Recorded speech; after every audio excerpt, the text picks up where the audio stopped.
The Corona Typewriter. This Corona typewriter was bought secondhand by Ray Gilfrey and was used until 1958.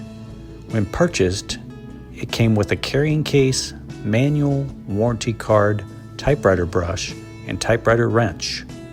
Patented in 1917, this typewriter was manufactured by the Corona Typewriter Company, entering the market in 1906. Between 1914 and 1941, they made and sold over 600,000 typewriters. Later, in 1926, the company merged with the Smith Brothers Typewriter Company and created Smith Corona.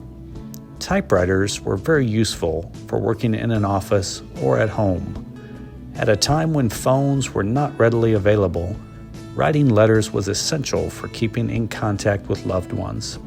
A typewriter could also be essential for authors, those who worked in business, bankers, and those in positions of political power.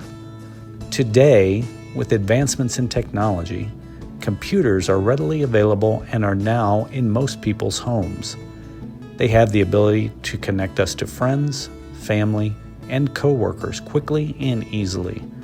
We have access to the internet, email, writing programs, and even video chatting capabilities.